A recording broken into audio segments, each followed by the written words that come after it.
নারায়ে তাকবীর, নারায়ে তাকবীর, আল্লাহু আকবার।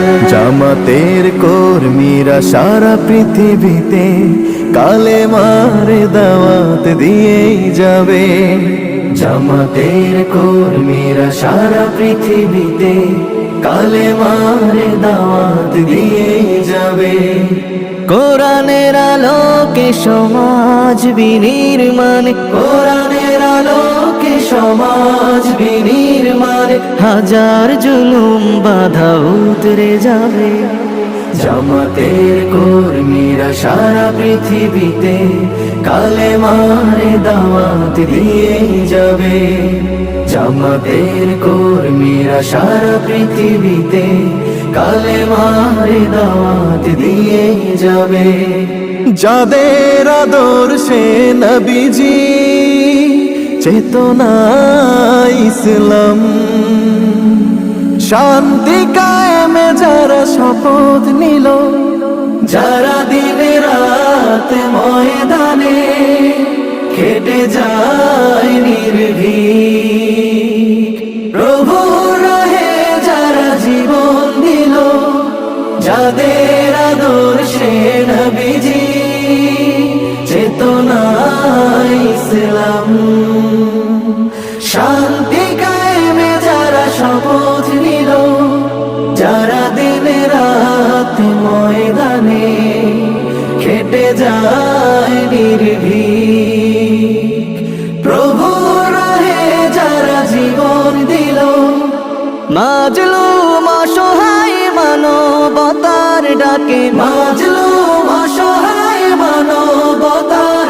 ডাকে, সবার আগে দেখো তাদের পাবে। জামাতের কর্মীরা সারা পৃথিবীতে কালেমার দাওয়াত দিয়েই যাবে। জামাতের কর্মীরা সারা পৃথিবীতে কালেমার দাওয়াত দিয়েই যাবে। ভয় ভীতি কারাগার ফাঁসির মঞ্চে তুলে একটু ভাবেনি যারা জীবন নিতে। ভয় ভীতি কারাগার ফাঁসির মঞ্চে তুলে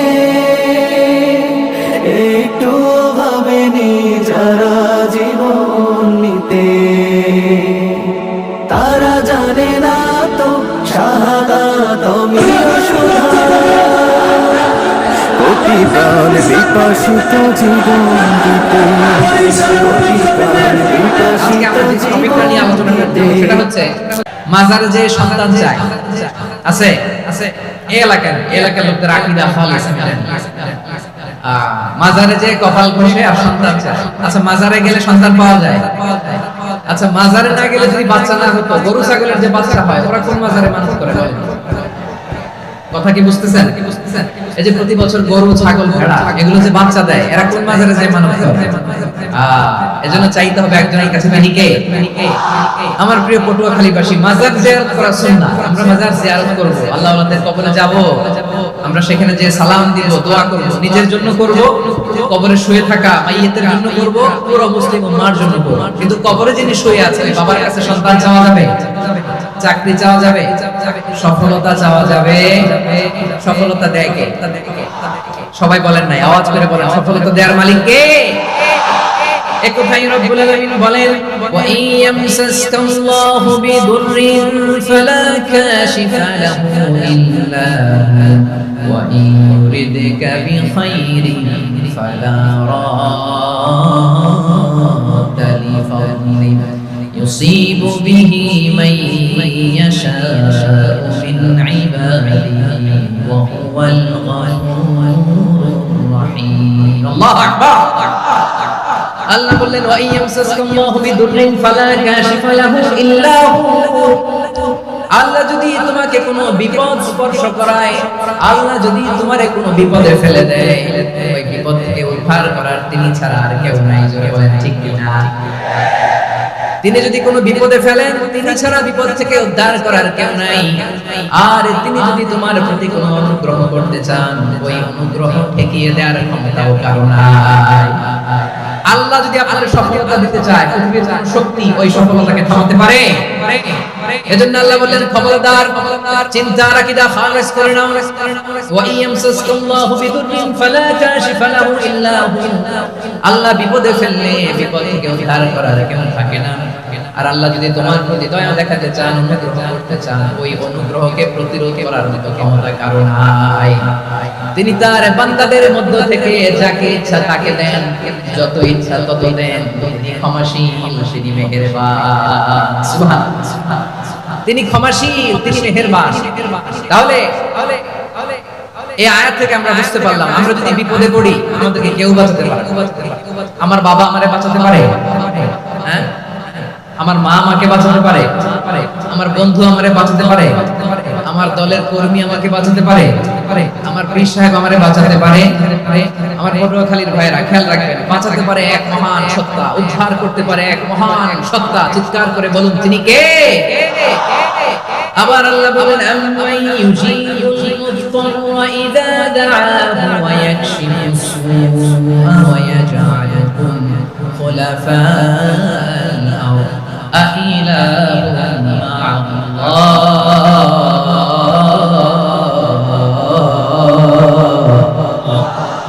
ক্বালিলাম মা তাযাক্কারুন। রব্বুল আলামিন বলেন, বিপদে পড়ে কাতর কণ্ঠে চিন্তাগ্রস্ত হয়ে যখন কেউ ফরিয়াদি হয়ে আল্লাহর ডাকে হাত তোলে, তখন এই ব্যক্তির ডাকে সাড়া দেয় কে? সবাই বলুন, কণ্ঠে।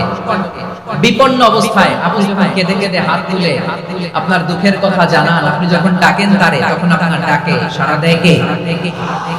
আল্লাহ বলে, আমি সাড়া দেই। তোমাদের বিপদকে মুক্ত করে দেয় কে? ওই আল্লাহর সাথে কোন উপাস্য আছে নাকি? কিন্তু খুব অল্প সংখ্যক লোকই তোমরা উপদেশ গ্রহণ করো। কথাটা কার? তাহলে বিপন্ন মানবতা যখন কাঁদে, মানুষ যখন বিপদে পড়ে নিরুপায় হয়ে ফরিয়াদ করে, তার ডাক শোনার কেউ নাই একজন ছাড়া। এক চিল্লায় বলেন তো, তিনি কে? এজন্য আমরা ফরিয়াদের হাত কার দিকে তুলব? প্রিয় পটুয়াখালী বলেন, ফরিয়াদের দুটো হাত আমরা কার দিকে তুলবো? এবং খেয়াল রাখতে হবে, মাথার সাথে সেট করে নিতে, আল্লাহ ছাড়া আমাকে উদ্ধার করার কেউ নাই এই পৃথিবীতে। কেউ আপন, বিপদে পড়লে বোঝা যায় কেউ আপন নাই।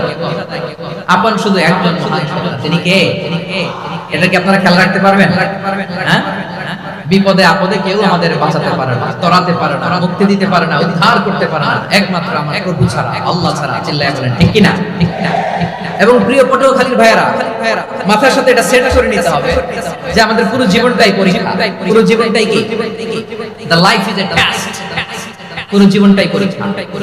এই জীবনে বিপদ আসবে, আপদ আসবে, পরীক্ষা আসবে, সবার জীবনে এটা থাকে। এক একজনের পরীক্ষা এক এক রকম। আমার পরীক্ষা এক রকম, মাসুদ ভাইয়ের পরীক্ষা এক রকম, চৌধুরী সাহেবের পরীক্ষা এক রকম, আপনার পরীক্ষা এক রকম, ওনার পরীক্ষা আবার আরেক রকম। পুরো পৃথিবীটাই পরীক্ষা ক্ষেত্র, সবাই পরীক্ষা দিচ্ছে, কিন্তু কারো পরীক্ষার প্রশ্নের সাথে কারোটার মিলে না। সুবহানাল্লাহ পড়বেন না? পুরোটাই পরীক্ষা ক্ষেত্র, সবাই পরীক্ষা, কিন্তু প্রশ্নপত্র একটার সাথে আরেকটা মিলে না। One doesn't match the other. একজনেরটার সাথে আরেকজনের সাথে। কাউকে আল্লাহ তাআলা ধনী বানিয়ে পরীক্ষা করেন। কি বানিয়ে? কথা কি বুঝতেছেন নাকি কষ্ট হচ্ছে? কষ্ট হচ্ছে আপনাদের? কাউকে আল্লাহ ধনী বানিয়ে পরীক্ষা করেন, আবার কাউকে আল্লাহ তাআলা গরীব বানিয়ে পরীক্ষা করেন, কাউকে আল্লাহ অসুস্থ বানিয়ে পরীক্ষা করেন। কেউ দেখবেন যে দুরারোগ্য ব্যাধিতে আক্রান্ত, ডাক্তার বলেছে আর সময় নাই। দুরারোগ্য ব্যাধি, ক্যান্সার, যার নেই কোনো অ্যানসার, তার জন্য পরীক্ষা হচ্ছে এই রোগ। আরেক লোক দেখবেন তার আবার রোগ বালাই নাই, বসা, তাকে আল্লাহ তাআলা আর্থিক দৈন্যতা, দারিদ্রতা দিয়ে পরীক্ষা করছেন। এরকম আছে না নাই? টাকা পয়সা নাই, দিন আনে দিন খায়, যা আছে তাতে চলে, এটা তার জন্য পরীক্ষা। আবার আরেক শ্রেণীর লোক দেখবেন তাকে আল্লাহ অসুস্থতাও দেয় নাই, দারিদ্রতাও দেয় নাই, তার দাম্পত্য জীবনের সমস্যা আছে না নাই? স্ত্রী কথা শোনে না, অথবা ছেলে মেয়ে কথা শোনে না। তাহলে পরীক্ষা সবার জীবনে আছে, এক একজনের পরীক্ষাটা এক এক। আল্লাহ তাআলা দেখতে চায় যে এই পরীক্ষার সময় আমরা কিরকম রেসপন্স করি, how to deal with the test, কিভাবে এই বিপদ আপদ পরীক্ষাগুলোকে আমরা হ্যান্ডেল করব, ডিল করব। এটা হচ্ছে আজকের আলোচনা। বুঝতে পেরেছেন সবাই? আমার প্রিয় ভাইরা, তাহলে পরীক্ষাময় আমাদের জীবন, বিপদ আপদ পরীক্ষা এটা মানুষের পিছু ছাড়ে না, সবার জীবনে পরীক্ষা আছে। নবীদের জীবনেও পরীক্ষা ছিল। সাহাবারা জিজ্ঞেস করেছেন, ইয়া রাসূলুল্লাহ আইয়ুন নাসি আশাদ্দু বালাআন ফিদ দুনিয়া, এই দুনিয়ার বুকে কাদের পরীক্ষা সবচেয়ে বেশি? বিশ্বনবী বলেছেন আল আম্বিয়া, এই পৃথিবীতে বেশি পরীক্ষা আল্লাহ তাআলা নিয়ে থাকেন নবীদের। কাদের? নবীদের। সুম্মাল আমসাল ফাল আমসাল, এরপরে নবীদের পরের স্তরে যারা তাদের পরীক্ষা, এরপরে তাদের পরের স্তরে যারা তাদের পরীক্ষা, সিদ্দিকীনদের, শুহাদাদের, সালিহিনদের, আল্লাহ ওয়ালাদের। যার ঈমান যত মজবুত তার জীবনে পরীক্ষাও তত বেশি। চিল্লায় বলেন ঠিক কি না? তাহলে মুমিনরা, বিশ্বাসীরা, আমরা কি পরীক্ষা বিপদ আপদে ভয় পাই? হ্যাঁ, বিপদ দেখলে ভয় লাগে আপনাদের? ভয় লাগে? হ্যাঁ, না, মুমিনরা বিপদে ভয় পায় না, তারা হতাশ হয় না, সুবহানাল্লাহ, তারা নিরাশ হয় না। বিশ্বাসীরা হাল ছেড়ে দেয় না, তারা ভরসা রাখে একজনের উপর। চিল্লায় বলতে হবে তিনি কে? কারণ মুমিন জানে the grief isn't permanent, the test isn't permanent, the struggle in our life isn't permanent. আমাদের জীবনে দুঃখ, কষ্ট, struggle এগুলো পার্মানেন্ট নয়। After every difficulties there is an ease. সব কষ্টের পরে একটা সুখ আছে না নাই? রব্বুল আলামিন বলেন ফা ইন্না মাআল উসরি ইসরা, ইন্না মাআল উসরি ইসরা, ভয় পেও না, চিন্তা করো না, কষ্টের সাথেই আমি রেখে দিয়েছি স্বস্তি। সুবহানাল্লাহ। মুমিন জীবনে বিপদ যত বেশি, কষ্ট যত বেশি, তার সামনে সফলতা তার চেয়েও বেশি। ঠিক কিনা বলেন? কারণ বিশ্বাসীরা জানে রাত্রি যত গভীর হয়, সুবহে সাদিকের সময় তত আগাতে থাকে। গর্ভবতী নারীর পেটের ব্যথা যত বাড়তে থাকে, ঘরে নতুন মেহমান আগমনের সময় ঘনাতে থাকে। মুমিনদের উপর বিপদ, অত্যাচার, আপদ, পরীক্ষা যত বাড়তে থাকে, কালেমার পতাকা উড্ডয়নের সময় কাছে আসতে থাকে। বিশ্বাসীদের এগুলো হিসাব মিলানো অনেক আগে, এগুলো অনেক আগে হিসাব মিলানো। দুঃখের আধার শেষে সুখের আলো মিটি মিটি হাসে। চিল্লায় বলেন ঠিক কি না? দুঃখ যত বেশি, পরীক্ষা যত বেশি, কষ্ট যত বেশি, সুখের সময় তত কাছাকাছি। চিল্লায় বলতে হবে ঠিক কি না? এজন্য মুমিন জীবনে পরীক্ষা বেশি, মুমিনদের হতাশা নাই, মুমিনরা নিরাশ হয় না, হতাশ হয় কাফিররা। মুমিনরা কখনো হাল ছেড়ে দেয় না, মুমিনরা ভরসা রাখে একজনের উপর, তিনি কে? তাহলে আমার প্রিয় পটুয়াখালীবাসী, বিপদ থাকবে, পরীক্ষা থাকবে, এই বিপদ থেকে আমাদেরকে উদ্ধার করবেন একজন, তিনি কে? আমরা শুধু আল্লাহর উপরই ভরসা রাখি। রাজি আছেন তো? চাইবো একজন সত্তার কাছে, আওয়াজ করে বলুন তিনি কে? একজন সত্তার কাছে চাইবে। বিশ্বনবী ওনার চাচাতো ভাই আব্দুল্লাহ ইবনে আব্বাস রাদিয়াল্লাহু তাআলা আনহু বলেন, ইয়া আব্দুল্লাহ ইবনে আব্বাস, হে আব্দুল্লাহ ইবনে আব্বাস, ইযা সাআলতা ফাসআলিল্লাহ, যখন চাইবে আল্লাহর কাছে চাও। ও আব্দুল্লাহ, যখন চাইবা আল্লাহর কাছে চাও। ওয়া ইযা ইসতাআনতা ফাসতাইন বিল্লাহ, যখন সাহায্য চাইবা আল্লাহর কাছে ফরিয়াদ করো। জেনে রেখো ও আব্দুল্লাহ, ওয়া আলাম আন্নাল উম্মাতা লাউ ইজতামাআত আলা আন ইয়ানফাউকা বিশাইইন লা ইয়ানফাউকা ইল্লা বিশাইইন ক্বাদ কাতাবাহু আল্লাহু লাক। ও আব্দুল্লাহ, জেনে রেখো, মনে রেখো, গোটা বিশ্বের সবাই মিলে যদি তোমার উপকার করতে চায়, ততটুকুই তারা করতে পারবে যতটুকু আল্লাহ তোমার নসিবে সেটা লিখে রেখেছে। ঠিক না বলেন? আর যদি গোটা বিশ্বের সবাই মিলে তোমার বিরুদ্ধে কনস্পাইরেসি করে, ষড়যন্ত্র করে, গোটা বিশ্বের সবাই মিলেও যদি তোমার ক্ষতি করতে চায়, ততটুকুই শুধু পারবে যেটা আল্লাহ তোমার জন্য বরাদ্দ রেখেছে। যতটুকু আল্লাহ তাআলা তোমার জন্য বরাদ্দ রেখেছে, ততটুকুই ক্ষতি করতে পারবে, আর এক চুল বেশিও করতে পারবে না, কমও করতে পারবে না। চিল্লায় বলেন ঠিক কি না? এজন্য আমরা চাইবো কার কাছে? সবাই বলেন নাই? আওয়াজ করে বলেন কার কাছে? সব সময় আমরা আল্লাহর কাছে চাই, বিপদে আপদে, সুখে দুঃখে, সচ্ছল অবস্থায় অসচ্ছল অবস্থায়, পরাজয়ের সময় বিজয়ের সময়, সব সময় আমরা ভরসা রাখবো কার উপর? সবাই বলুন। একদল লোক আছে যারা বিপদে পড়লে আল্লাহর ডাকে। আছে না নাই? পটুয়াখালীতে মাশাআল্লাহ বিপদ আসলে আল্লাহর ডাকে, বিপদ নাই আল্লাহও নাই। বিপদে পড়লে নামাজ পড়ে, বিপদও নাই নামাজও নাই। বিপদে পড়লে জিকির করে, বিপদ যখন চলে যায় জিকির বন্ধ হয়ে যায়। এরকম আছে না নাই? কিছু লোক দেখবে পরীক্ষা আসলে নামাজ পড়ে, আছে আছে জেনজি আওয়াজ করো, এরকম আছে? এই কমন পড়ে গেছে, কমন পড়ছে। দেখুন পরীক্ষার সময় নামাজ পড়ে, পরীক্ষাও নাই নামাজও আছে, এরকম কিছু লোক আছে অসুস্থ হলে আল্লাহর পড়তে ভালোবাসে, আল্লাহর পড়তে ডাকে, অসুস্থ হইলে অসুস্থতাও নাই, আল্লাহর শরণও নাই। দেখবেন কিছু লোক নির্বাচন আসলে খুব আল্লাহ আল্লাহ হয়ে যায়। তখন দেখবেন মাথার মধ্যে হেজাব লাগায়, পাঞ্জাবি লাগায়, আল্লাহ আল্লাহ হয়ে যায়। নির্বাচনও নাই, এরপরে আল্লাহর কথাও নাই। আছে না নাই? না, এরকম হওয়া যায়। সব সময় আমরা আল্লাহর বিপদে আপদে সব সময় ভরসা রাখবো আমরা একজনের উপর। আওয়াজ করে বলেন তিনি কে? এ কথাই আল্লাহ তাআলা আমাদের চোখে আঙ্গুল দিয়ে জানিয়ে দিলেন, ফাইদা রাকিবু ফিল ফুলকি দা'আল্লাহা মুখলিসিনা লাহুদ্দিন ফালাম্মা নাজ্জাহুম ইলাল বাররি ইদাহুম ইউশরিকুন। আল্লাহ বলে একদল লোক আছে, তারা যখন নৌযানে চড়ে, জলযানে চড়ে, সাগরের মধ্যে যখন জাহাজে চড়ে, লঞ্চে চড়ে, তারা যখন তুফানের সম্মুখীন হয়, তখন তারা আল্লাহরে বড় বেশি ডাকে, একান্ত ভাবে ডাকে, বিশুদ্ধ চিত্তে ডাকে। আবার তুফান থেকে তাদেরকে সেফ জোনে নিয়ে, নিরাপদ জোনে নিয়ে যখন বন্দরে আমি আল্লাহ তাদেরকে বেরিয়ে দেই, ওই লোকগুলো আবার আমি আল্লাহর সাথে শিরিক করে। এরকম আছে না নাই? জাহাজে উঠছে, সাগরের মাঝখানে তুফান, ওই সময় দেখবেন আল্লাহ কারে কয়। এই কথা তো আপনাদেরকে বোঝানো সহজ, আপনারা তো নদীর দেশের মানুষ। লঞ্চে চড়েন নাই কারা কারা? দেখি লঞ্চে চড়ছেন? হ্যাঁ, লঞ্চে চড়ে নাই এরকম একজনও নাই এখানে। আচ্ছা, লঞ্চে উঠছেন কে কে? দেখি। মাশাআল্লাহ, মাশাআল্লাহ, ঠিক আছে, আপনাদের বোঝানো সহজ।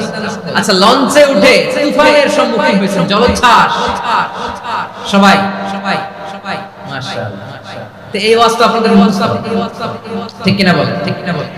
আমার বলার দরকার নাই, বলেন। মাঝ নদী, তুফান, জলোচ্ছ্বাস, জলের মধ্যে উচ্ছ্বাস, ঢেউ, টর্নেডো, সাইক্লোন, মেঘের ঘন ঘটা, পরিবেশ ঘুটঘুটে অন্ধকার, লঞ্চ একবার এদিকে আরেকবার এদিকে, ভিতরে কি অবস্থা হয় বলেন? হ্যাঁ, তখন মুসলিম আল্লাহর ডাকে, হিন্দু আল্লাহর ডাকে, ঠিক কিনা বলেন? আস্তিক আল্লাহর ডাকে, নাস্তিক আল্লাহর ডাকে, ঠিক কিনা? লঞ্চের ভেতর, স্টিমারের ভেতর কান্নারের রোল পড়ে যায়, চিৎকারের রোল পড়ে যায়, সবার মুখে শুধু একটা আওয়াজ, লা ইলাহা, লা ইলাহা, লা ইলাহা, সুবহানাল্লাহ, আলহামদুলিল্লাহ, লা ইলাহা। আল্লাহ নামের জিকির করবে যারা, আল্লাহর কাছে প্রিয় তারা, আল্লাহর কাছে প্রিয় যারা, জান্নাতে প্রবেশ করবে তারা। জোরে লা ইলাহা, লা ইলাহা ইল্লাল্লাহ, লা ইলাহা ইল্লাল্লাহ, মুহাম্মাদুর রাসূলুল্লাহ সাল্লাল্লাহু আলাইহি ওয়াসাল্লাম। আমার প্রিয় পটুয়াখালীবাসী, তাহলে লঞ্চের ভেতরে যখন আমরা তুফানের মধ্যে পড়ি, তখন সবাই মিলে আমরা একটা নামের জিকির করি। নামটা কার? মুসলমানেরাও ডাকে, হিন্দুরাও ডাকে, আস্তিকও ডাকে, নাস্তিকও ডাকে, সবাই ডাকে একজনকে, তিনি কে? আবার দেখবেন ওই আল্লাহ তুফানের পরে, ঝড়ের পরে ওই লঞ্চটাকে যখন সদর ঘাটে ফিরিয়ে দেয়, আবার আমরা নাফরমানি শুরু করে দেই।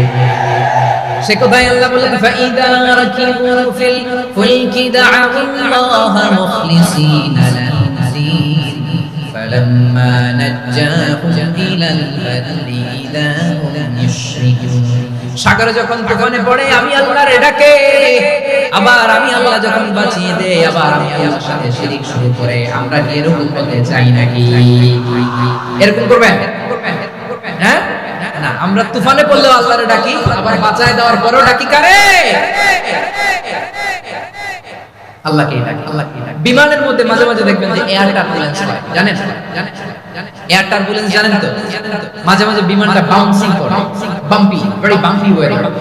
শুনেন নাই? 40,000 ফিট উপরে যখন থাকে তখন পাইলট মাঝে মাঝে বলে, dear passengers, ladies and gentleman, right now we are flying 40,000 feet above the ground and we are passing very air turbulence, very heavy air turbulence right now. Please fasten your seat belt. দেখবেন মাঝে মাঝে বলে যে ভদ্র মহিলা, ভদ্র মহোদয়গণ, আমরা 40,000 ফিট উপর দিয়ে যাচ্ছি আর এয়ার টার্বুলেন্স ফেস করছি, মেহেরবানি করে আল্লাহর রাস্তে সিট বেল্ট বাঁধুন। তখন বিমানটা এরকম বাউন্সিং করে, শেকিং করে। আপনারা মুখোমুখি হয়েছেন? ইদানিং এই এয়ার টার্বুলেন্স বেড়ে গিয়েছে। গত বছর আমার ইন্টারন্যাশনাল অনেকগুলো ফ্লাইট ছিল, আমি দেখলাম যে আগের ফ্লাইটগুলোর তুলনায় এখন এয়ার টার্বুলেন্স খুব বেশি। আমি একটু রিসার্চ করে দেখলাম ক্লাইমেট চেঞ্জের কারণে, জলবায়ু পরিবর্তনের কারণে আকাশের বাতাসের মুভমেন্টে পরিবর্তন হয়েছে। ফলে এখন বিমান শেকিং করে, বেশি বাউন্সিং, বাম্পি ওয়েদার। তো বলেন তো 40,000 ফিট উপরে যখন আপনি, কয় হাজার ফিট, সবাই বলুন কয় হাজার ফিট, 40,000 ফিট উপরে যখন আপনি, তখন যখন বিমানটা এরকম বাউন্সিং করে, সবাই যখন ভমিটিং করে বিমান নষ্ট করে দেয়, বমি করে, তখন বাঁচানোর কে আছে? আল্লাহ ছাড়া কেউ আছে? ওই মুহূর্তেও সবাই মিলে একজনের ডাকে আওয়াজ করে বলেন, তিনি কে? মানুষগুলো বমি করছে, অক্সিজেন মাস্কগুলো সব ঝুলে পড়েছে, বিমানটা শুধু কাঁপছে। তখন দেখবেন বিমানের ভেতরেও এরকম লঞ্চের মতো চিৎকার আছে না? বিমানের ভেতরেও তখন চিৎকার। প্রিয় ভাইরা, 40,000 ফিট উপরে বিমানটা যখন কাঁপে, তখন আমাদেরকে আল্লাহ ছাড়া আর কেউ বাঁচানোর আছে? তো আসতে বললে হবে। ওই কঠিন মুহূর্তে আমার বাবা আমারে বাঁচাতে পারে, আমার বন্ধু আমারে বাঁচাতে পারে, এই গ্রাউন্ডে, জমিনের বুকে আমার প্রোটোকল, আমার ক্ষমতা, আমার দাম্ভিকতা, কোনো কিছু আমারে বাঁচাতে পারে একজন ছাড়া। চিল্লায় বলতে হবে, তিনি কে? সে আল্লাহ বললেন, গোলাম, আমি বিপদের সময় ঠিকই তোমাদের বাঁচিয়ে দেই। ওই বিমানের ভেতরে 40,000 ফিট উপরে যখন তোমরা এয়ার টার্বুলেন্সের শিকার হও, তখন নাস্তিকও আল্লাহরে ডাকে, হিন্দু আল্লাহরে ডাকে, জোরে বলে ঠিক কিনা? আবার বিমানটা যখন শান্ত হয়ে যায়, একটু পরেই বিমানের স্ক্রিনের মধ্যে হিন্দি সিনেমা খোঁজে। বিমানের স্ক্রিনে কিন্তু বিশাল ওখানে আফলাম ফিল্মের একেবারে বোঝাই করা। বিমানটা শান্ত হলে আবার হিন্দি সিনেমা দেখা শুরু। একটু আগে ডাকছিল কারে? তাহলে আল্লাহর ভয়, আল্লাহর প্রতি আস্থা, বিশ্বাস, ভালোবাসা, এটা কি ক্ষণিকের জন্য? মানে আমার যখন লাগবে তখন আল্লাহর ইউজ করব না? হ্যাঁ, বিপদে আপদে, সুখের সময় দুঃখের সময় সচ্ছল অবস্থায় বিশ্বাসীরা ভরসা রাখে একজনের উপর, চিৎকার করে বলে, পটুয়াখালী, তিনি কে? সে আল্লাহ বললেন, গোলাম, মনে করো না জাহাজ থেকে সদরঘাটে ভিড়িয়ে দিলাম, তুমি নিরাপদ হয়ে গেছো। মনে করো না 40,000 ফিট থেকে সেফ ল্যান্ডিং এর পরে এয়ারপোর্টে নেমে গেলে তুমি নিরাপদ হয়ে গেছো। ও মিয়া, বিপদ কি শুধু সাগরে আর আকাশে? ঘরের ভেতরও বিপদ আসতে পারে কি পারে না? এজন্য সূরা মুলক আল্লাহ বললেন, আমিনতুম মান ফিস সামাই আন ইয়াখসিফা বিকুমুল আরদা ফাইদা হিয়া তামুর। তোমরা কি ভাবছো তোমরা নিরাপদ? সাগরের মধ্যে তুফান, আল্লাহ আল্লাহ ডাকলাম, সদরঘাটে যে করছে, পয়সা গেছেন তো আপনি। আর পাবে আপনারে আল্লাহ? আল্লাহর তো সাগরের মাঝখানে তো আল্লাহ আপনারে পাইছিল, আর তো পাবে, আর পাবে আপনারে? আর আল্লাহ ধরতে পারবে আপনারে? ঘরের ভেতরও বিপদ দিয়ে আটকাতে পারে কে? 5 স্টার 7 স্টার হোটেলের ভেতরেও আমাকে বিপদের মধ্যে ফেলে দিতে পারেন কে? আল্লাহ বললেন, তোমরা কি ভেবেছো তোমরা নিরাপদ? আমি চাইলে ল্যান্ডস্লাইড, ভূমিধস দিয়ে 1 লক্ষ এক মুহূর্তে নিয়ে যেতে পারি, এক সুনামি দিয়ে থাপ্পড় মেরে 3 লক্ষ সাগরের ভেতরে ঢুকাই দিতে পারি। 1 সেকেন্ডও লাগে না। أم أمنتم من في السماء أن يرسل عليكم حاسبا فستعلمون كيف نذير। আল্লাহ চাইলে আকাশ থেকে পাথর বৃষ্টি নাযিল করতে পারেন কি পারেন না? এই মুহূর্তে এখানে ভূমিকম্প দিতে পারেন কি পারেন না? আচ্ছা, ভূমিকম্প যখন হয় আমাদের কারো হুঁশ থাকে? আপনি মনে করছেন আমরা সাধারণ মানুষ, আমরা দৌড় দেই, আর প্রেসিডেন্ট প্রধানমন্ত্রী ওনারা বলে খাটে শুয়ে থাকে? কথা বুঝে নাই বোধহয়। ভূমিকম্প, আর্মিকোয়েক যদি হয়, বাঁচার জন্য আমরা কি করি? হয় খাটের তলায়, ডাইনিং টেবিলের নিচে, উপরে শক্ত কিছু আছে এর নিচে, অথবা ঘর ধুইয়া দাও দৌড়। তো প্রধানমন্ত্রী উনি কি করে? প্রেসিডেন্ট উনি কি করে? হ্যাঁ, উনি খাটের মধ্যে শুয়ে থাকে নাকি? উনিও দৌড়, সাধারণ মানুষও দৌড়, প্রধানমন্ত্রীও দৌড়, বাড়িওয়ালাও দৌড়, ভাড়াটিয়াও দৌড়, সবাই দৌড়। নাকি ভাড়াটিয়ারা বাড়ি থইয়া দাও, বাড়িওয়ালারা আর বের হয় না? এরকম এরকম না। তাহলে যে কোনো মুহূর্তে ভূমিকম্প দিয়ে নাস্তানাবুদ করতে পারে কে? আমার প্রিয় ভাইরা, আমরা নিরাপদ নই, আমরা তার দয়ায় বেঁচে আছি। কার দয়ায়?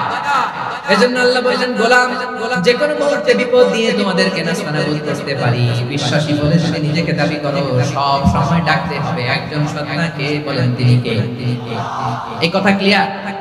এই সবগুলো উদাহরণ শেষে সবার কাছে ক্লিয়ার হয়েছে না যে বিপদ থেকে, আপদ থেকে, পরীক্ষা থেকে, ক্যালামিটি থেকে আমাদেরকে কেউ বাঁচাতে পারে না, একজন সত্তা ছাড়া। আবারও বলেন তো তিনি কে? ক্লিয়ার? হ্যাঁ, সবাই বুঝতে পারছেন? আচ্ছা, এবার আমরা দেখি বিশ্বনবী সাল্লাল্লাহু আলাইহি ওয়াসাল্লামের জীবনে বিপদ আপদ ছিল কিনা, উনি বিপদ আসলে কিভাবে ডিল করতেন, বিপদ আসলে কোন দোয়া পড়তে হয়, কিভাবে ফরিয়াদের হাত উত্তোলন করতে হয়, কিভাবে রবের দরবারে নতজানু হয়ে ফরিয়াদ করতে হয়, এটা জানার দরকার আছে না নাই? আসলে আমরা বিশ্বনবীর জীবনী থেকে দেখি বিপদ আসলে উনি কি করতেন। বিপদ আসলেই প্রথমে বিশ্বনবী সাল্লাল্লাহু আলাইহি ওয়াসাল্লাম একটা দোয়া পড়তেন। কি পড়তেন? তিনি পড়তেন, ইন্না লিল্লাহি ওয়া ইন্না ইলাইহি রাজিউন। নিশ্চয় আমরা আল্লাহর জন্য, নিশ্চয় আমরা কার দিকে ফিরবো ভাই? আবার কার দিকে ফিরবো? আওয়াজ করে বলুন তো, আমরা এসেছি কার কাছ থেকে, আবারও ফিরে যাব কার কাছে? এজন্য বিষ্ণু পড়ছেন, ইন্না লিল্লাহি ওয়া ইন্না ইলাইহি রাজিউন। নিশ্চয় আল্লাহর জন্য, ওই আল্লাহর দিকেই আমরা ফিরে যাব। তারপরে বিষ্ণু পড়তেন, আল্লাহুম্মা আজুরনি ফি মুসিবাতি ওয়াখলিফ লি খায়রাম মিনহা।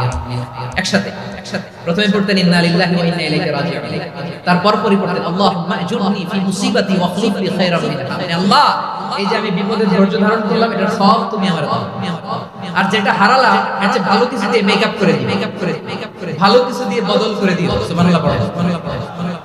তাহলে বিপদ আসলে আমরা কি করব? কথা বলেন।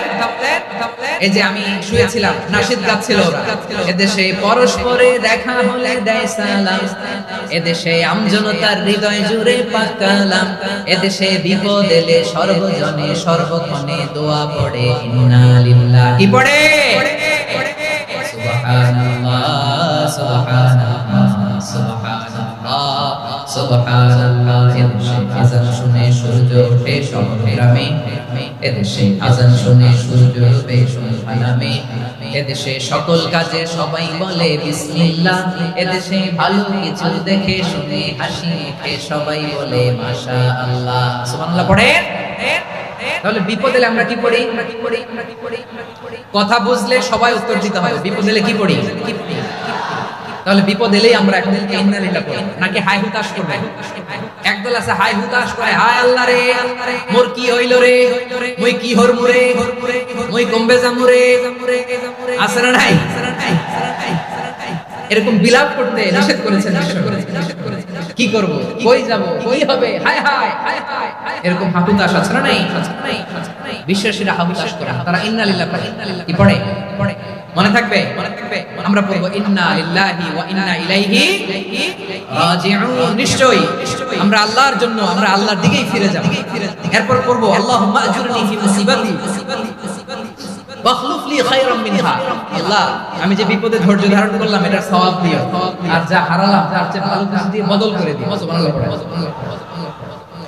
বিশ্বনবীর এই হাদিস শুনলেন উম্মে সালামা রাদিয়াল্লাহু তাআলা আনহা। ওনার স্বামী হলো আবু সালামা। মজার ঘটনা খেয়াল করে শুনেন আমার প্রিয় কলিজার টুকরা ভাইয়েরা, কানগুলো খরগোশের কানের মতো খাড়া করে আমার দিকে তাকান। সাইয়্যিদাতুনা উম্মে সালামা রাদিয়াল্লাহু তাআলা আনহা, ওনার স্বামীর নাম আবু সালামা।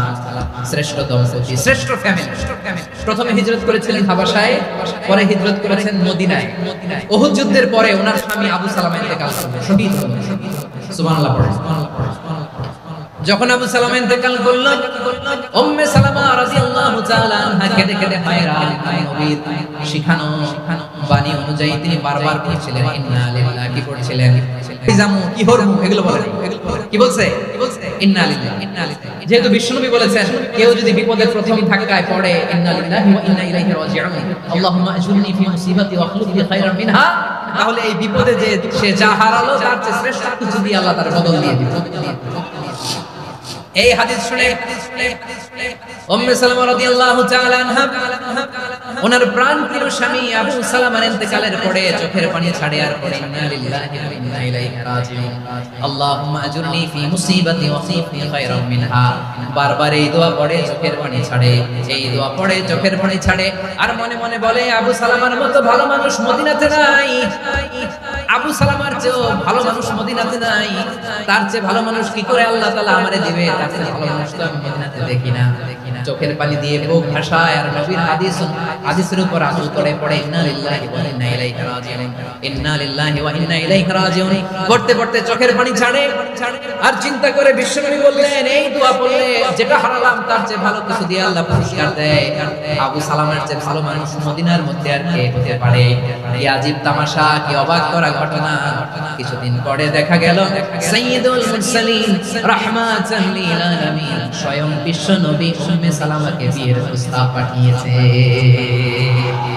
স্বয়ং বিশ্বনবী উম্মে সালামা রাদিয়াল্লাহু তাআলা থেকে বিয়ের প্রস্তাব পাঠিয়েছেন। উনি রাজি হয়ে গেলেন, বিয়ে হয়ে গেল, উনি হয়ে গেলেন উম্মুল মুমিনিন, আমাদের মা, পুরো মুসলিম উম্মার মা। চিৎকার করে বলেন আল্লাহু আকবার। তাহলে আমার প্রাণপ্রিয় ভাইরা, বিপদে পড়লে আমরা পড়ব ইন্না লিল্লাহি ওয়া ইন্না ইলাইহি রাজিউন আল্লাহুম্মা আজুরনি ফি মুসিবাতি ওয়া খিফনি খায়রাম মিনহা। করবেন করবেন না? যারা যারা বিপদ আসলে এই দোয়াটা করবেন এখন থেকে আওয়াজ করে ইনশাআল্লাহ বলেন। যা হারাইছেন তার চেয়ে শ্রেষ্ঠ জিনিস দিয়ে বদলা দিবে কে? বিশ্বাস হয়? একটু সন্দেহ লাগে, একটু সন্দেহ আছে? যাদের বিশ্বাস হবে তাদেরকে আল্লাহ উত্তম বদলা দেবে, ঠিক কিনা বলেন? তাহলে বিপদে পড়লেই প্রথমে আমরা এটা করব। দোয়াগুলো যদি এখন মুখস্থ না হয়, এই যে রেকর্ডিং হচ্ছে, পেয়ে যাবেন, কালকেই পেয়ে যাবেন। শুনে শুনে মুখস্থ করবেন। আমার মায়েরা, আমার বোনেরা, আপনাদের জন্য 3টি মাঠের অ্যারেঞ্জমেন্ট করা হয়েছে। আমি জানি আপনারা এই দোয়াগুলো করবেন। আপনার স্বামীকে শেখাবেন, সন্তানকে শেখাবেন, আপনার পুরো পরিবারটাকে জান্নাতের টুকরা বানিয়ে দিবে কে? তাহলে বিপদ আসলে প্রথমে কি করতে হবে এটা জেনে গেলাম। এরপরে বিপদ আসলে নিজেকে কি করে আল্লাহর কাছে সঁপে দিতে হয় এটাও জানার দরকার আছে। বিপদে প্রথমে ইন্না লিল্লাহ করলাম, ধৈর্য ধারণ করলাম, বিপদ থেকে উদ্ধারের সর্বোচ্চ চেষ্টা করলাম। আমার কাজ যখন শেষ তখন আমি আমার এই বিষয়টা আল্লাহর কাছে সঁপে দিই। কার কাছে? সুপর্দ করব কার কাছে? বিপদে পড়লে কেমন করে নিজেকে আল্লাহর কাছে সঁপে দিতে হয় আসলে সাইয়েদনা ইব্রাহিম আলাইহিস সালামের জীবনী থেকে জানি। আল্লাহর খলিল ইব্রাহিম আলাইহিস সালাম আমাদের মতো সমাজ ব্যবস্থা পায় নাই। আমরা জন্মের পরে আমাদের কানের ভিতরে আযান দিয়েছে কে? একামত দিয়েছে কে? আমাদের বাপ দাদারা আমাদের কানে আযান দিয়েছে কি দেয় নাই? আমাদের জন্মের পরেই তো আযান, একামত, বাড়ির পাশে মসজিদ, প্রতিদিন আযান, জুমার খুতবা, প্রতি মাসে মাসে তাফসীরুল কোরআন মাহফিল, মসজিদ, মিনারা, অভাব নাই, ঠিক কিনা বলেন? আপনি যেই সুন্দর ইসলামিক এনভায়রনমেন্ট পেয়েছেন, আমাদের ইব্রাহিম খলিল উনি কি এরকম পেয়েছিলেন? হ্যাঁ, উনি জন্মের পর পরে ওনার কানে আযান দিয়েছে কে? আমার প্রিয় ভাইরা, আগা গোড়া একটা শিরকি পরিবেশ উনি যখন উনি ছাড়া ওই তল্লাটে একজন আল্লাহর উপর বিশ্বাসী নাই। কল্পনা করতে পারেন? গোটা তল্লাটে, গোটা দেশে বিশ্বাসী মুমিন, আল্লাহর উপর বিশ্বাস স্থাপনকারী কয়জন? সবাই বলেন কয়জন? বাকি সব মুশরিক। বাকি সব মুশরিক নিজের সাথে নিজে সত্য বোঝাপড়া করে, অ্যানালজি করে, সেলফ কনভারসেশন করে উনি মহা সত্যের সন্ধান পেয়েছেন। উনি আকাশের তারা দেখে ভাবে মনে হয় এটাই আমার খোদা, পরে দেখে তারা নাই, মনে মনে বলে না তাইলে এটা না। আবার চাঁদ দেখে বলে চাঁদটা বড় মায়া লাগে, মনে হয় এটাই আমার রব, পরে দেখে চাঁদও নাই, হয় না এটা না। এরপরে দ্বীপ প্রহরের জলজলে সূর্যটা খা খা করে গোটা পৃথিবীটারে রৌদ্র দিয়ে তাতিয়ে রাখে। তিনি ভাবলেন মনে হয় এটাই আমার রব, কারণ এটাই তো সবচেয়ে বড়। কিন্তু বিকেল বেলা ওই সূর্যটাও যখন চলে যায়, সাইয়েদনা ইব্রাহিম বলে না এটাও তো নাই, আমার খোদা যদি আমার ছেড়ে চলে যায়, বিপদে পড়লে আমারে উদ্ধার করবে কে? এভাবে নিজের সাথে অ্যানালজি, সেলফ কনভারসেশন করতে করতে করতে মহা সত্যের সন্ধান পেয়েছেন। সুবহানাল্লাহ। সব শেষে তিনি ডিসিশন নিয়ে ঘোষণা দিলেন, ইন্নী ওয়াজ্জাহতু ওয়াজহিয়া লিল্লাযী ফাতারাস সামাওয়াতি ওয়াল আরদা হানিফান ওয়া মা আনা মিনাল মুশরিকিন। নিশ্চয় আমি এমন সত্তার দিকে মনোনিবেশ করলাম, মুখাপেক্ষী হলাম যিনি আকাশ বানিয়েছেন, জমিন বানিয়েছেন, আমি মুশরিক নই। পারতেন? আপনি পারতেন? কেউ নাই। লক্ষ লক্ষ মুশরিক, আপনি একা। ওনার মতো এরকম বিচক্ষণতা দিয়ে আল্লাহরে খুঁজে পাইতে পারতেন আপনি? কি নবী ছিলেন, আল্লাহকে খুঁজে পেয়েছেন। যখন আল্লাহর ইবাদত শুরু করলো, এই কথা ছড়ায় পড়লো চারদিকে। নমরুদ সাইয়েদনা ইব্রাহিমকে ডেকে পাঠায়। নমরুদ বলে, ইব্রাহিম, তুমি নাকি মূর্তির পূজা না করে কোন নতুন রবের ইবাদত করো, কে তোমার রব? সাইয়েদনা ইব্রাহিম বলেন, রব্বি আল্লাযী ইউহয়ী ওয়া ইউমীত, আমি এমন রবের ইবাদত করি যিনি জীবন দেন, যিনি মৃত্যু দেন। নমরুদ বলে, তুই নাকি?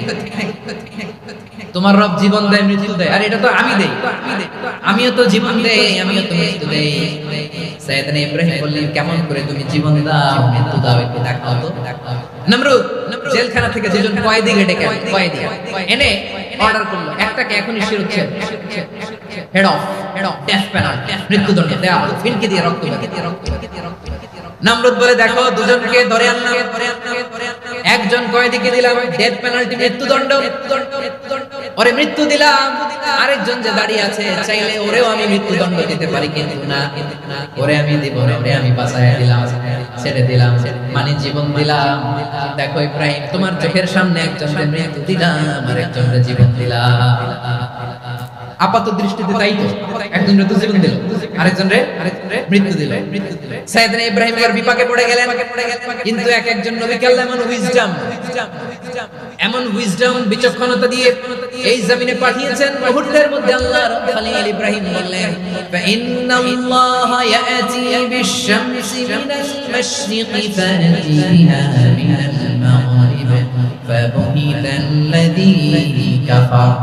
আল্লাহর খলিল ইব্রাহিম বললেন, নমরুদ, বুঝলাম তুমি জীবন দাও, মৃত্যু দাও, দেখলাম, কিন্তু আমার রব, আমার আল্লাহ প্রতিদিন সকাল বেলা উষা লগ্নে ওই পূর্ব দিগন্ত থেকে সূর্যটাকে উদিত করেন, সাঁঝের বেলা, বিকেল বেলা, সন্ধ্যা বেলা ওই দ্বিপ্রহরের জল জলে সূর্যটাকে পশ্চিম দিগন্তে ডুবিয়ে দেন।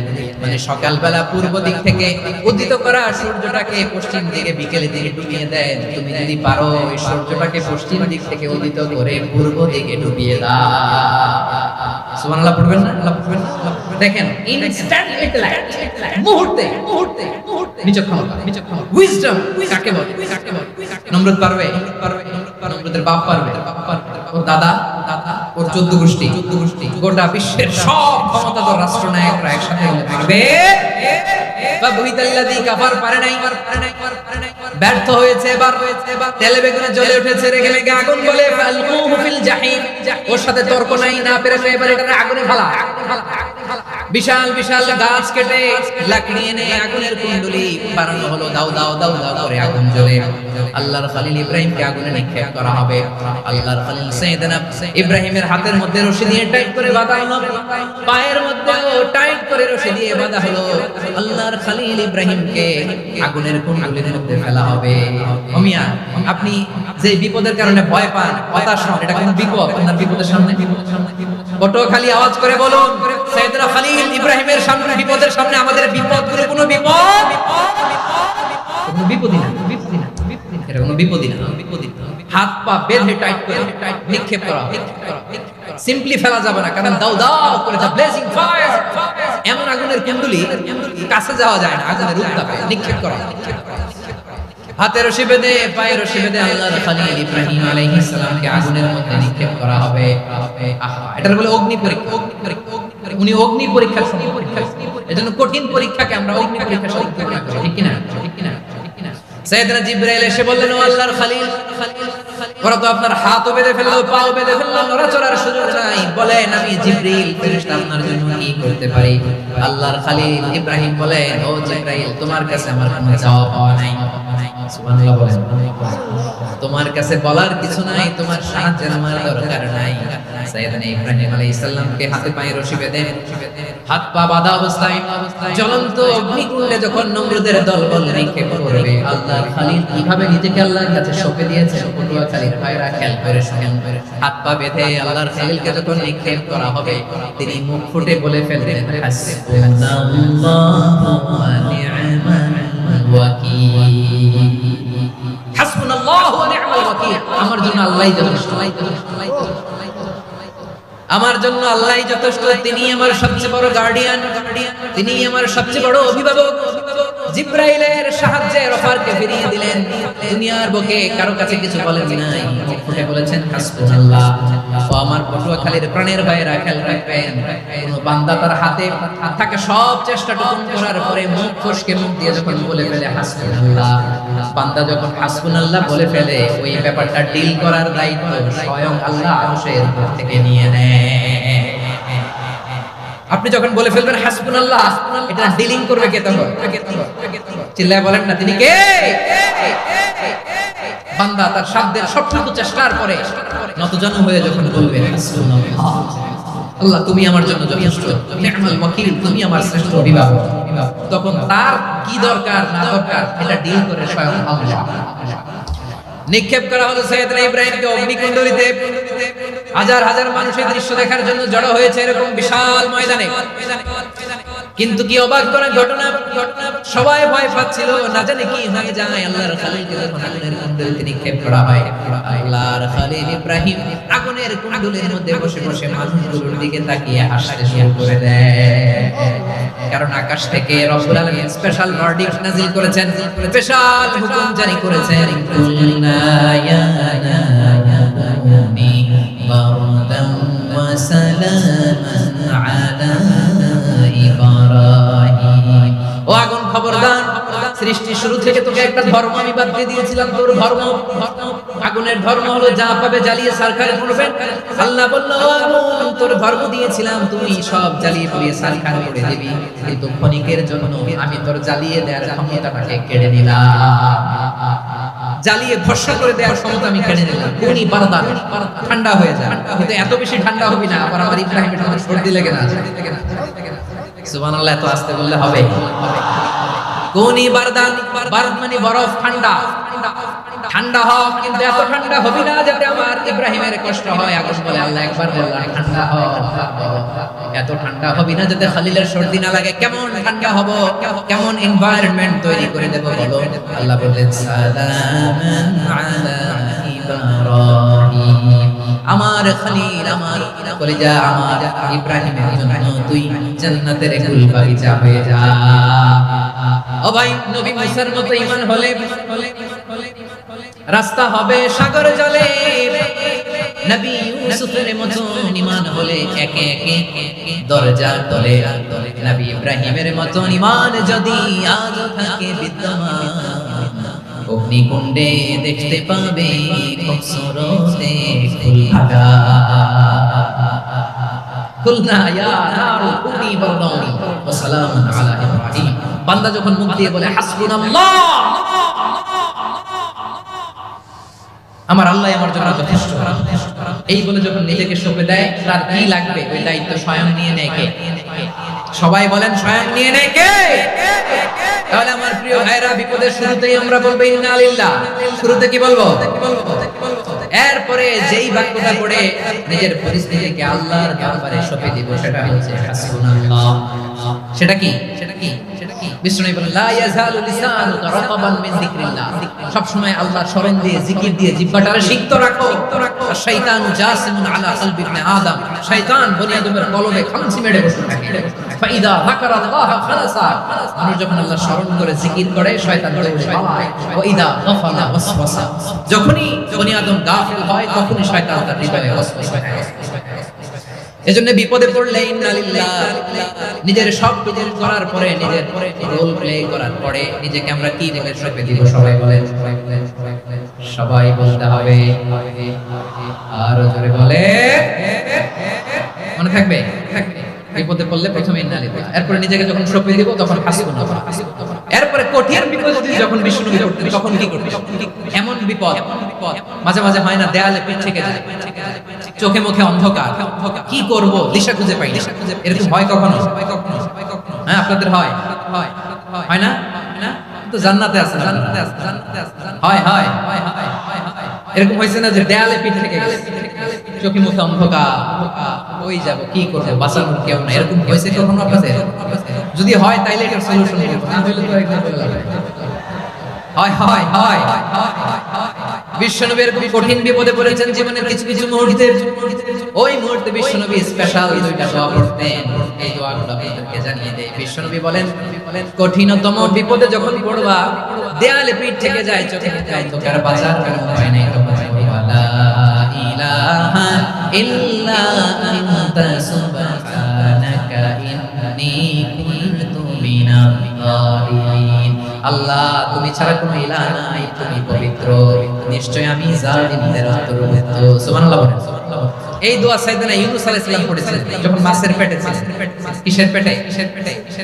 এবং অনেক মুফাসসিরিন ইকরাম বলেছেন, অনেক আহলুল ইলমরা বলেছেন এটা হচ্ছে ইসমে আযম। ইসমে আযম এমন দোয়া যেটা দিয়ে দোয়া করলে আল্লাহ দোয়া কবুল করে। কিন্তু এটা কোনটা, এটা নিয়ে ইখতিলাফ আছে। কোন আহলুল ইলম বলেন লা ইলাহা ইল্লা আনতা সুবহানাকা ইন্নী কুনতু মিনাল যালিমিন, এটা হচ্ছে ইসমে আযম। সাইয়েদনা ইউনূস আলাইহিস সালাম পড়েছেন। আপনারা পড়েননি? তুফান হইলে পড়েন না? আমাদের এলাকায় তো এটা খুব, এটার উপর ব্যাপক আমল আছে। পটুয়াখালীতে কি অবস্থা বলে? পড়েন পড়েন পড়েন পড়েন। একটা গল্প শুনেছিলাম, পাক হানাদার বাহিনী যখন বাংলাদেশে অ্যাটাক করতো, ৭১ সালের ঘটনা বলতেছে, আমরা তো দেখি নাই, শুনছি আর কি। ৭১ যদি দেখতাম এতদিনে রাজাকার হয়ে যেত। আল্লাহ আমাদেরকে বাঁচাই দিয়েছে। আল্লাহ ঠিক ঠিক বলেন, ঠিক ঠিক বলেন। মন মতো হইলে মুক্তিযোদ্ধা, মন মতো না হইলে রাজাকার। কত কিছু দেখলাম এই শাহবাগের বুকে। আল্লাহ ৭১ সালে দেখি নাই, শুনেছি। পাক হানাদার বাহিনী জিজ্ঞেস করতো মুসলিম না অমুসলিম চেক করার জন্য, বলতো কালেমা বল, কালেমা বাতাও। তো যারা কালেমা বলতে পারতো পাকিস্তানি বাহিনী নাকি ওনাকে ছেড়ে দিত, শুনেছি। তো একজনকে, এক বাঙালিরে পেয়ে তার মাথার মধ্যে বন্দুকের নল ধরে বলতেছে কালেমা বল, সালে কালেমা বাতাও, কালেমা বল। তো ভয়ের চোটে এই দোয়া পড়া শুনে ও পড়তেছে লা ইলাহা ইল্লা আনতা সুবহানাকা ইন্নী কুনতু মিনাল যালিমিন। পাকিস্তানি বলে সালে ये तो मुसीबत का कलेमा है, বাঙালি কয় हम तो भी मुसीबत में हैं। পাকিস্তানি বলে বেটা কোন দোয়া বললি, এটা তো মুসিবতের কালেমা। কয় আমিও তো মুসিবতে আছি, আমার মাথার মধ্যে বন্দুক ধরে তুমি আমার কালেমা জিজ্ঞেস করো, এখন কোনটা কালিমা, কোনটা কি দোয়া, আমার হুশ আছে নাকি? প্রিয় ভাইরা, আসলে এটা দুআউল মুসিবা, বিপদে পড়লে এই দোয়া পড়তে হয়। লা ইলাহা ইল্লা আনতা সুবহানাকা ইন্নী কুনতু মিনাল যালিমিন। এটা পড়বেন আপনারা। এই দোয়া পড়ে সাইয়েদনা ইউনূস আলাইহিস সালাম মাছের পেট থেকে রক্ষা পেয়েছিলেন। রক্ষা করেছিল কে? তুমি ইউনূস নবীরে যখন খাইলো মাছেতে গিলিয়া, ফেরেশতা পাঠাইয়া দিলে ইসমে আযম দিয়া। প্রাণে ছিল যাহার ভয় সেথা পাইল আশ্রয়, প্রাণে ছিল যাহার ভয় সেথা পাইল আশ্রয়। মাছের পেট ভেসে যে পেল পরিত্রাণ। আল্লাহ আল্লাহ তুমি জাল্লে জালালহু, শেষ করা তো যায় না গে তোমার গুণগান। আল্লাহ আল্লাহ সুবহানাল্লাহ পড়ে লা ইলাহা ইল্লা আনতা সুবহানাকা ইন্নী কুনতু মিনাল যালিমিন। বিশ্বনবী বললেন দেয়ালে পিঠ থেকে গেলে, চোখে মুখে অন্ধকার, বাঁচার কোনো উপায় নাই, তখন এই দোয়াটা পড়তে হবে।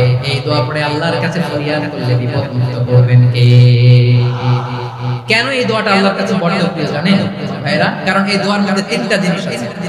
আমি যেরকম আঙ্গুল উঁচু করেছি এরকম করেন তো। ৩টা। কয়টা? ৩টা। ১ নম্বরে হচ্ছে তাওহীদ, ২ নম্বরে তাসবিহ, ৩ নম্বরে তাকরীর। আই রিপিট, আবার বলছি, ১ নম্বরে তাওহীদ, ২ নম্বরে তাসবিহ, ৩ নম্বরে তাকরীর।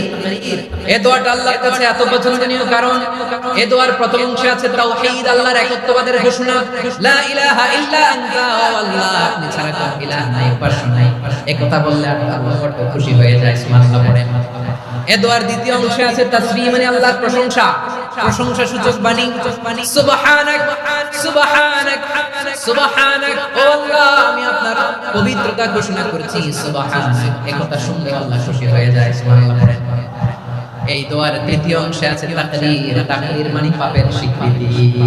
তাকরীর মানে কি? তাকরীর মানে পাপের স্বীকৃতি। এই দোয়ার তৃতীয় অংশে আছে ইন্নী কুনতু মিনাল যালিমিন, ও আল্লাহ আমি জালিমদের অন্তর্ভুক্ত। আল্লাহ আল্লাহ আমি জালেম, আল্লাহ আমি ভুল করেছি, অন্যায় করেছি, আল্লাহ আমি জালেমদের অন্যায় করেছি। এই পাপের স্বীকৃতি, অ্যাকনলেজমেন্ট আল্লাহ বড় পছন্দ করেন। যখন আল্লাহর কাছে আপনি ছোট হবেন, ছোট হতে হতে যত ছোট হবেন ওই দৃশ্যটা দেখতে আল্লাহ বড় পছন্দ করেন। সুবহানাল্লাহ বলেন। তিন নম্বর অংশ, ইন্নী কুনতু মিনাজ জালিমিন, আল্লাহ আমি জালেমদের অন্তর্ভুক্ত। সাইয়েদনা আদম আলাইহিস সালাম ভুল করে যখন নিষিদ্ধ গাছের ফুল খেয়ে ফেললেন, ফল খেয়ে ফেললেন, আল্লাহ বললেন আদম ক্ষমা পেতে চাইলে তুমি আর হাওয়া মিলে স্বীকৃতি দাও, পাপের স্বীকৃতি আর পড়ো, রব্বানা যালামনা আনফুসানা ওয়া ইন লাম তাগফির লানা ওয়া তারহামনা লানাকুনান্না মিনাল খাসিরিন। ও আল্লাহ, আমি আদম আর হাওয়া জালামনা আনফুসানা, আমরা আমাদের নফসের উপর বড় জুলুম করেছি। আল্লাহ, ওয়া ইল্লাম তাগফির লানা ওয়া তারহামনা, আপনি যদি ক্ষমা না করেন, আপনি যদি দয়া পরবশ না হন, আপনি যদি রহম না করেন, আমরা তো ক্ষতিগ্রস্তদের মধ্যে শামিল হয়ে যাব। এই দোয়া করার সাথে সাথে সাইয়েদনা আদম আর হাওয়া আলাইহিস সালামকে ক্ষমা করে দিলেন কে? তাহলে এই দোয়ার 3 নম্বর অংশ তাকরীর, এটা আল্লাহ বড় পছন্দ করে। আমার কলিজার টুকরা ভাইরা, গুনাহ করে শিকার যেটা, এটা আল্লাহ ভালোবাসেন। সাইয়েদনা আবু বকর রাদিয়াল্লাহু তাআলা বিষ্ণু ইসলামকে বলেন, ইয়া রাসূলুল্লাহ আল্লিমনি দুআআন আদউ বিহি ফি সালাতি, নবী হে আপনি আমারে একটা স্পেশাল দোয়া শিখায়া দেন, যে দোয়াটা আমি নামাজে পড়ব।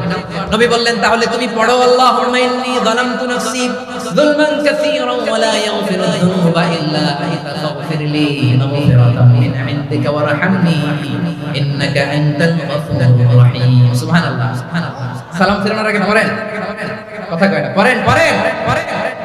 ও আবু বকর, নামাজে যদি দোয়া করতে মনে চায় এই দোয়াটা পড়বা, আল্লাহুম্মা ইন্নী যালামতু নাফসি, আল্লাহ জুলুম করেছি আমার নফসের উপর, যুলমান কাসীরা, অনেক জুলুম, ওয়া লা ইয়াগফিরু যুনুবা ইল্লা আনতা, আপনি ছাড়া এই জুলুম, এই পাপ ক্ষমা করার দ্বিতীয় কোনো রব নাই। আছে আল্লাহ ছাড়া আমাদের গুনাহ কে কে ক্ষমা করতে পারে বলেন তো?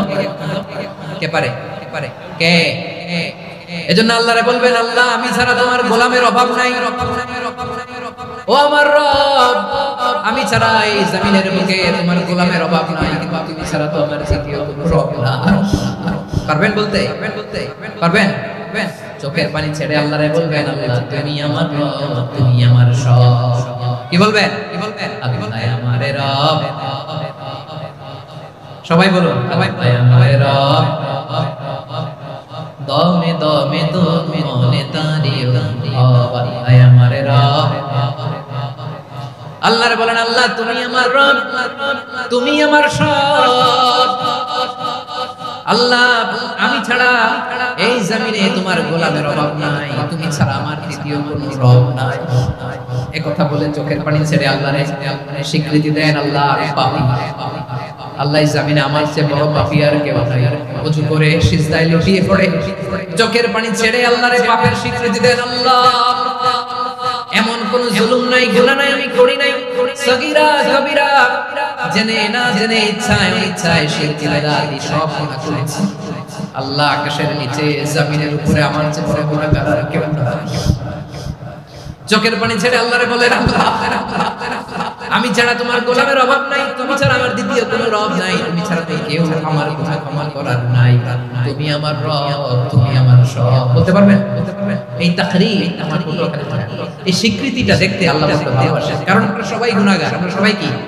বিশ্বনবী বলেন, কুল্লুকুম খাত্তাউন বা বানি আদম, আমরা সবাই পাপী। সবাই কি?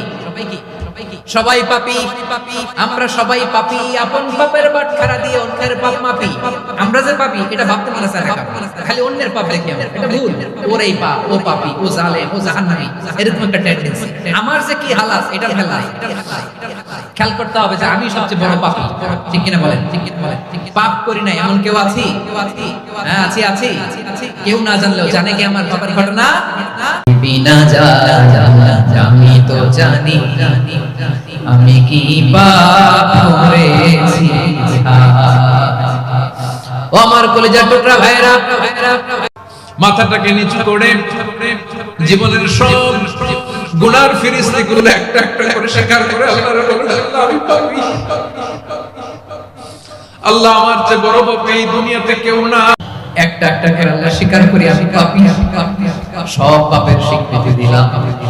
পৃথিবী না জানি তো জানি আমি কি পাপ করেছি, হায় আমার পাপের করলে বিচার, বাঁচার আর নাই উপায়। দয়াময় তুমি মা করো আমায়, মাফ করো। আল্লাহ তাআলা যদি দয়া করে আমাদেরকে মাফ না করে, আমাদের বাঁচার কোনো উপায় নাই।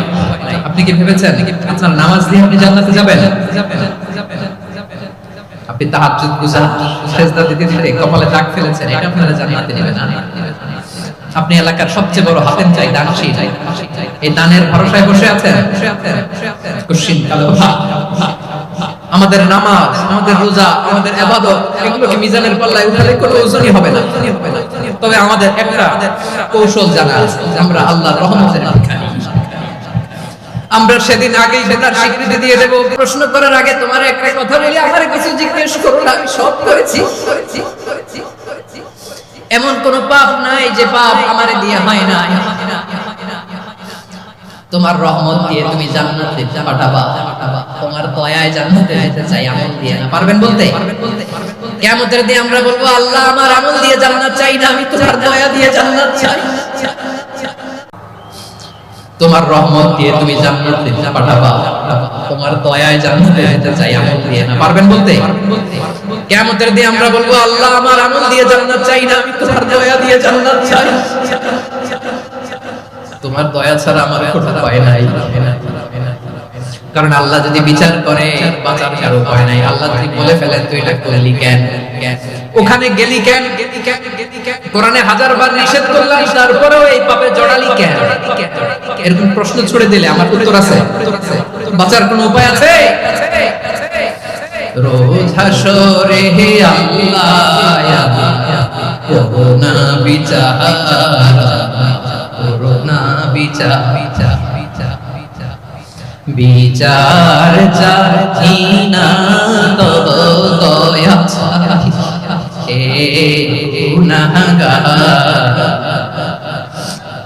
করুণা বিচার। আপনারা আমল দিয়ে জান্নাতে যাবেন? কি দিয়ে যাবেন? আল্লাহর দয়া দিয়ে। আল্লাহর রহম আর দয়া ছাড়া কেউ জান্নাতের চেহারাও দেখতে পাবে না। আমার প্রিয় ভাইরা, এই দোয়া আল্লাহর কাছে পছন্দনীয় হওয়ার কারণ তিনটা। দোয়ার প্রথম অংশে আছে তাওহীদ, আল্লাহর একত্ববাদের ঘোষণা। এই দোয়ার দ্বিতীয় অংশ আছে তাসবিহ, আল্লাহর প্রশংসাসূচক বাণী। এই দোয়ার 3 নম্বর অংশ পাপের স্বীকৃতি। তাহলে আমরা সবাই গুনাহগার, আমরা আল্লাহর কাছে পাপের স্বীকৃতি দিয়ে বলবো, ও আল্লাহ ইন্নী কুনতু মিনাজ জালিমিন, আমরা জুলুম করেছি, পাপ করেছি, অন্যায় করেছি, আল্লাহ বুঝতে পারি নাই, শয়তানের ওয়াসওয়াসায় পড়ে, বন্ধুর পাল্লায় পড়ে, নফসের খায়েশ মেটাতে যে আল্লাহ করে ফেলেছি। তুমি গুনাহ না মাফ না করলে আমাদের গুনাহ মাফ করার দ্বিতীয় কেউ নাই। ঠিক কি না বলেন? ঠিক না বলেন? এভাবে অনুতপ্ত হয়ে যদি আল্লাহর কাছে দোয়া করেন, দেয়ালে পিঠ থেকে গেছে, কোনো রাস্তা নাই বের হওয়ার, ওই মুহূর্তে আপনাকে বিপদ থেকে উদ্ধার করবে কে?